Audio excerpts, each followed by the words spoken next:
Hello, everyone. In a bustling Parisian cafe, the waiter moves with machine-like precision, his every gesture deliberate, plates balanced with elegance, orders delivered with seamless grace. To the casual observer, he is the very image of competence, a man who has mastered his craft. Now shift your mind to another scene. A footballer dashes across the field, the stadium alive with the thunderous roar of fans. He twists and turns, weaving through defenders, his every move a perfect combination of instinct and strategy. Two very different worlds, but beneath the surface, both figures might share something profound. Are they merely playing roles assigned to them by the world around them?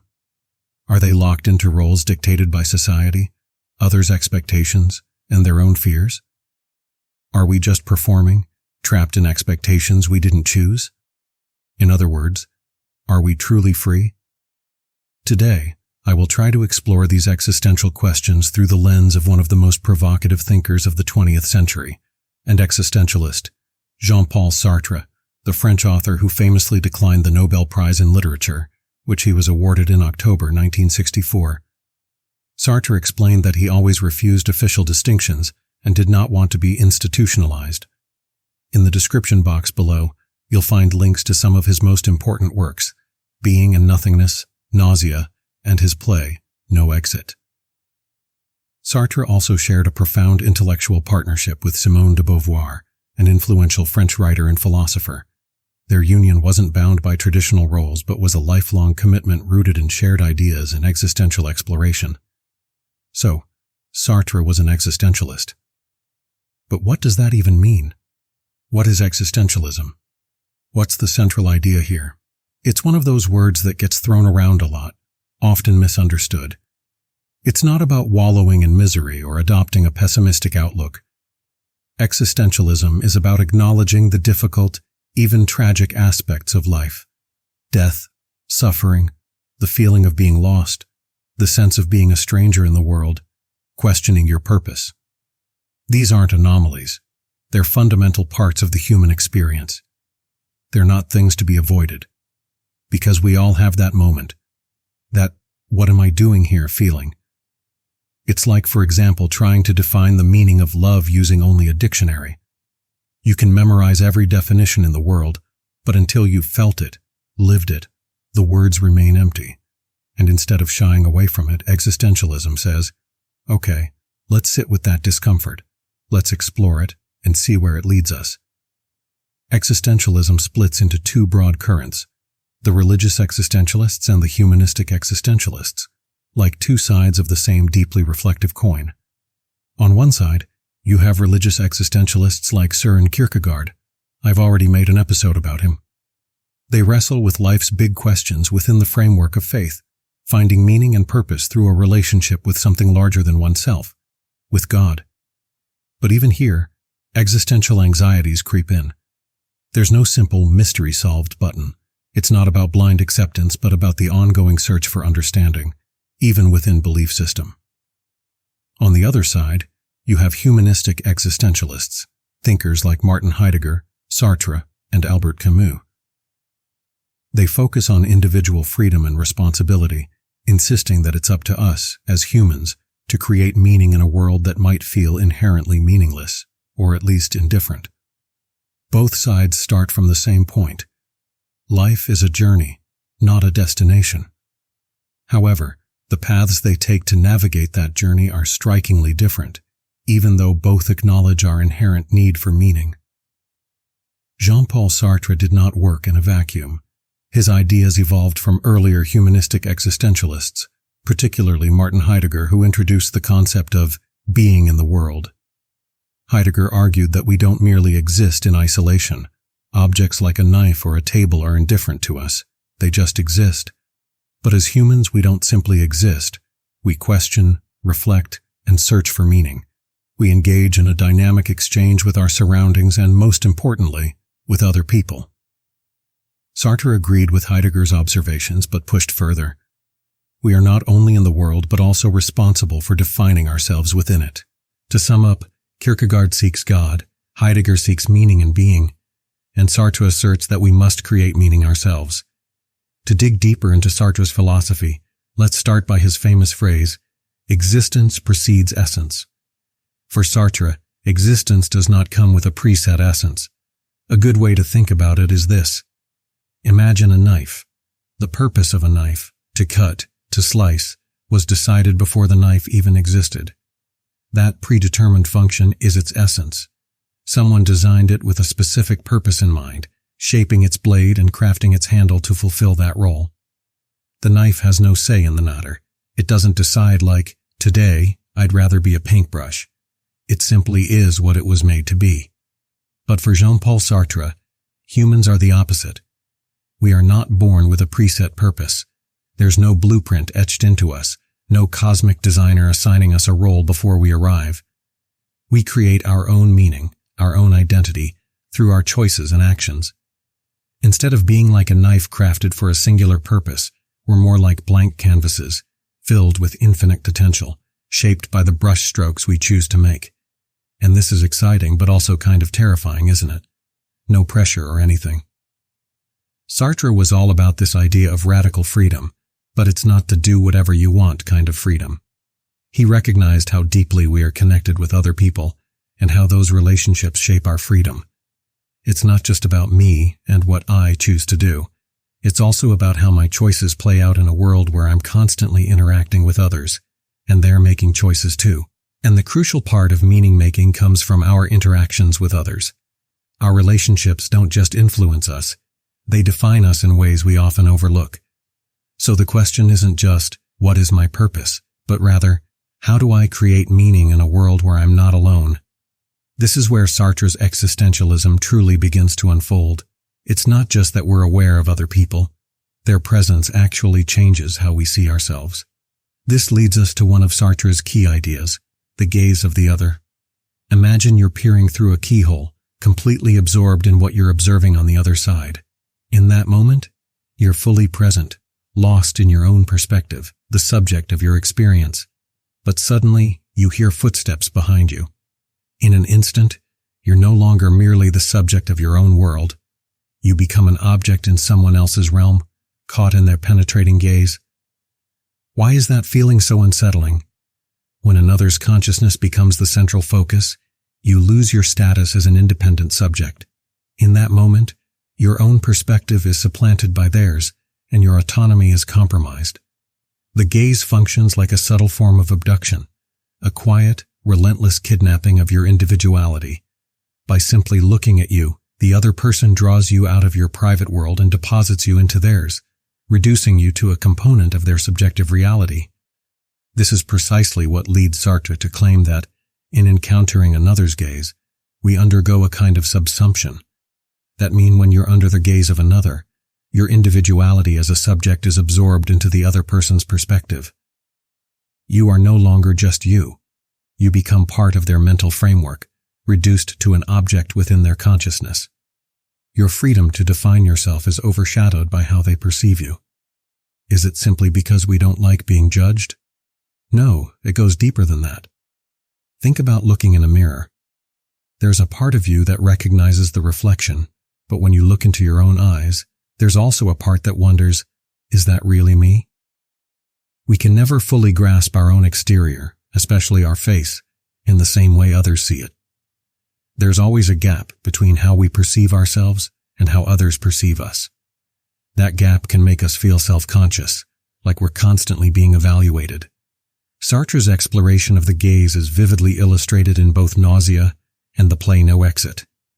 In Nausea, the protagonist, who can only fall asleep when he's alone, is tormented by the mere possibility of being observed, causes him unease, keeping him awake. It's not the act of being seen, it's the awareness that we could be seen, that we exist as an object in someone else's mind, an awareness that intrudes upon his solitude and reduces him to an object in someone else's eyes. This unsettling sensation mirrors the experience of the character Garson in No Exit, who, along with his companions, is trapped in a claustrophobic room where every glance serves as a judgment, eroding his sense of individual autonomy. In both cases, the characters confront the disturbing truth that once they become aware of being watched, their inner freedom is compromised, and their self-perception is overwritten by the external gaze. Through these intertwined examples, Sartre demonstrates that true subjectivity is sacrificed when we are reduced to mere objects defined by others' judgments. Maybe that's why some people are shy. They're trying to avoid that vulnerable feeling of being observed and judged. For Sartre, this desire to control how we're seen, to define ourselves through the gaze of others, is a trap. And why is that? Because when we become too fixated on how others perceive us, we limit our own freedom. We box ourselves into fixed identities, roles we think we're supposed to play. Instead of being free to define ourselves, we let others' judgments define us. In doing so, we sacrifice our potential, all the possibilities of who we could be. But aren't those roles real? After all, we are someone's friend, someone's coworker. Don't those labels carry meaning? Yes, they do. But for Sartre, they're like costumes. They represent aspects of us, not the whole. When we judge others, we're doing the same thing, reducing them to simple categories to make the world easier to understand. But in doing so, we miss the most fascinating part, each person's unique consciousness. We can never truly know what's going on inside someone else's mind, their experiences, feelings, motivations. There's always a gap between who someone is and how we perceive them. Philosophically, Sartre's concept of the gaze of others resonates with Marx's idea of alienation. Just as workers under capitalism become estranged from the products of their labor, individuals under the gaze of others are estranged from their own essence. They are reduced to external representations, objects rather than autonomous beings. Also, Sartre's gaze also diverges from Heidegger's notion of angst. For Heidegger, the realization of our finite existence, our eventual death, compels us to live authentically. Sartre goes further. It is not just our awareness of death, but our confrontation with the gaze of others that compels us to seek authenticity. To resist the reduction imposed by others, Sartre argues, we must embrace our freedom and redefine ourselves on our own terms. The gaze of the other is unavoidable. We live in a world of relationships where we are constantly seen and judged. But Sartre challenges us to recognize that while others may attempt to define us, the ultimate responsibility for who we are lies with us. And this brings us to one of Sartre's most challenging and potentially liberating idea, nothingness. At first, nothingness might sound intimidating, but Sartre argues that at our core we aren't defined by any pre-existing essence. In fact, we are, in a sense, nothingness, and it's precisely this absence that grants us the freedom to create ourselves. At the heart of Sartre's existentialism is an exploration of consciousness. Drawing on Edmund Husserl's idea that all consciousness is consciousness of something, Sartre takes it further by emphasizing that consciousness is not only intentional, but also inherently incomplete. Unlike objects that simply are, our consciousness is always in a state of openness, perpetually reaching toward what it lacks. This very gap, the perpetual sense of incompleteness, is what Sartre identifies as nothingness, a central concept in his philosophy. Consider a young musician who dreams of becoming a world-famous artist. At every stage of their journey, learning an instrument, writing songs, performing at small venues, they are acutely aware of what they have not yet achieved. Their identity is shaped not only by being a musician but also by the persistent gap, not yet a famous musician. This constant striving perfectly illustrates Sartre's view. We are always defined by what we are missing, never fully complete.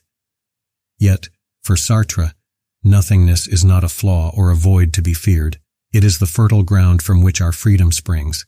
Because we are not bound by a fixed essence, we are free to imagine, to project ourselves into the future, and to reshape our identities. In our musician's case, that longing to fill the void of not yet being famous fuels creativity and ambition, even as it imposes the heavy responsibility of self-determination. This freedom, however, comes at a cost. It forces us to confront the unsettling reality that we are solely responsible for filling this void. One might ask, how can nothingness be freeing? Doesn't it make life feel meaningless? The answer lies in viewing nothingness as potential rather than emptiness. Imagine a sculptor with a block of clay. That lump of clay is formless and lacks a defined purpose until the potter molds it into a vase, a cup, or a unique sculpture. In the same way, we are born without a preset mold. It is up to us to shape our essence and create our own meaning through our choices and actions.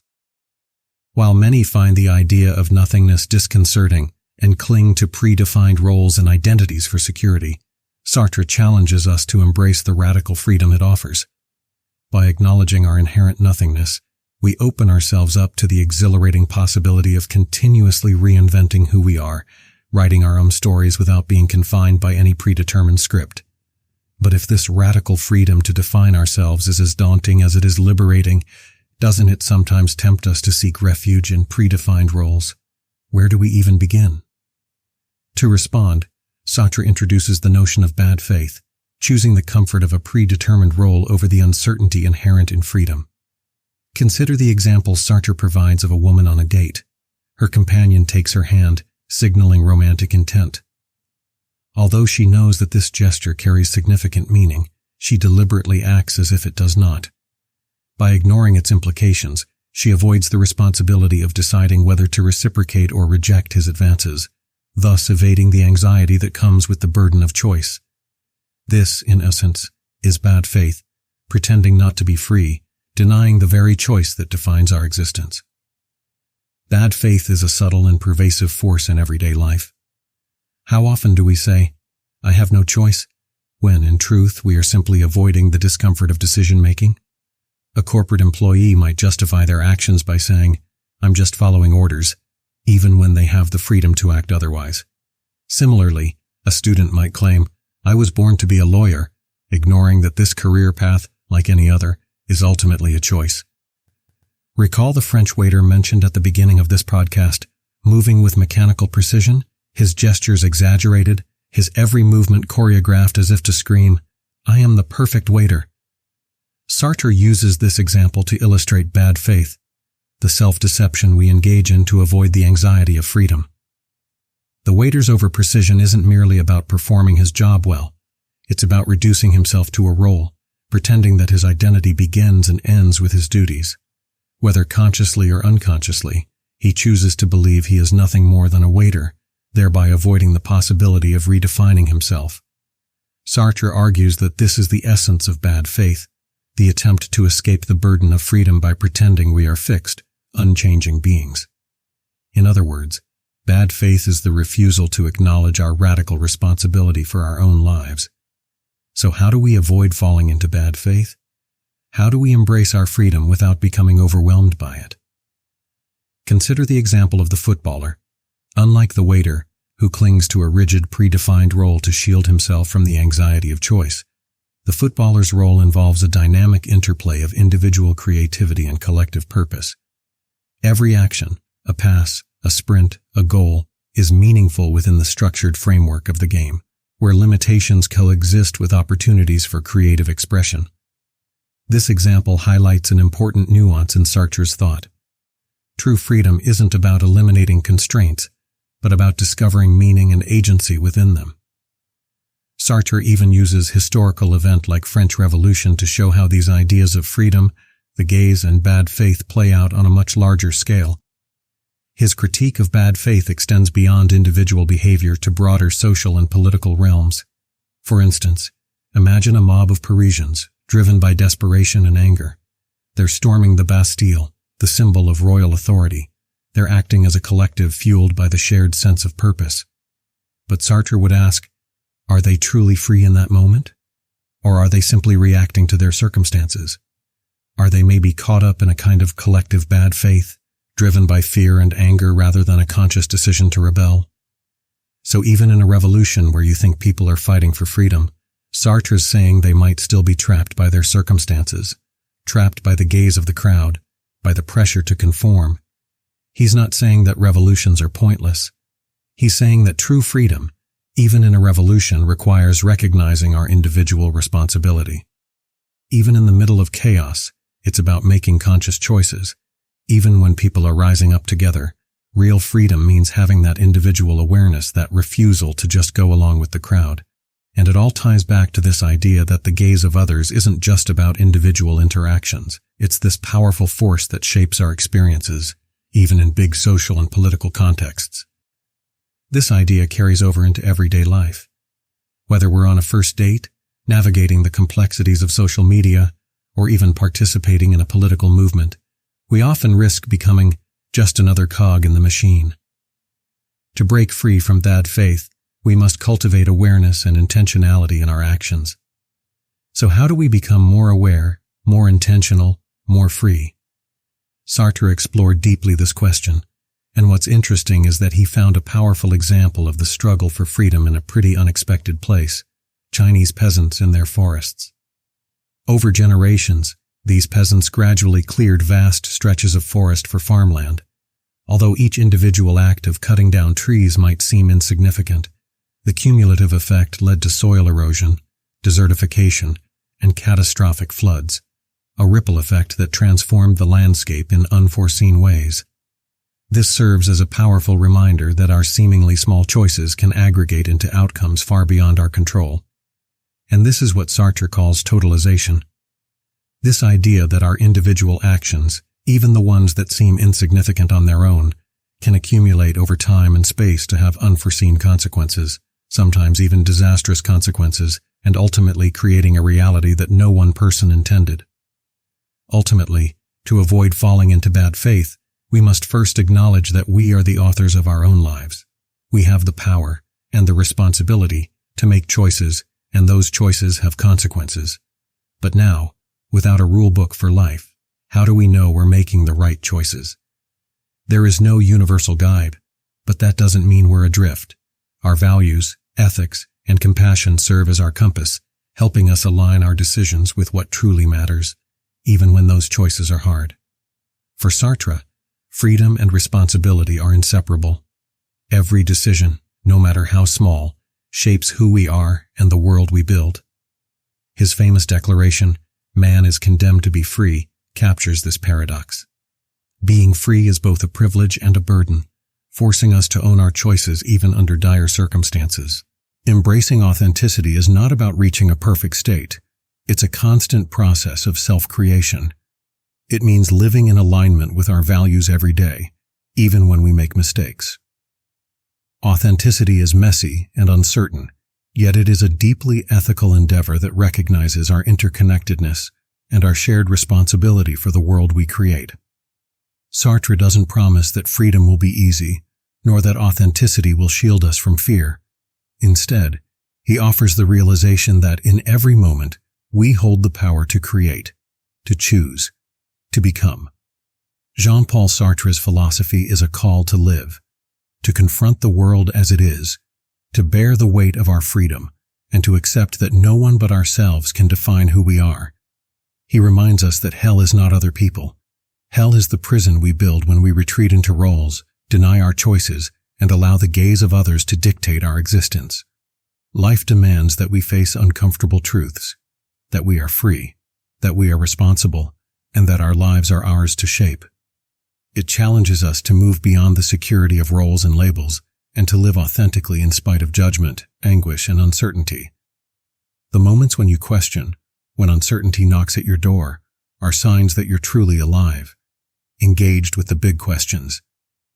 Embrace that curiosity, challenge your assumptions, and never underestimate your power to shape meaning in a seemingly random world. So, are we prepared to see our freedom not as a burden, but as a gift, the foundation of a life lived with intention and meaning? Sartre leaves us with no easy answers, but perhaps that is the point. Authenticity is not a destination. It is a practice, a commitment, a way of being. And in that practice, we find not only the weight of freedom, but its infinite possibilities. Ask yourself, what roles have you been playing? What choices are you avoiding because they feel too heavy? What life could you create if you stopped running from the freedom you already possess? The answers won't come all at once, and they won't come easily, but they will come if you let them. As we part, I leave you with this thought. The beauty of existence is not in what it gives us, but in what we make of it. Our past shapes us, but it does not define us. The roles we play are only temporary costumes, not the essence of who we are. So go ahead. Step into your freedom and create the life only you can imagine. Because in the end, your life is yours, and that is what makes it extraordinary. Thank you.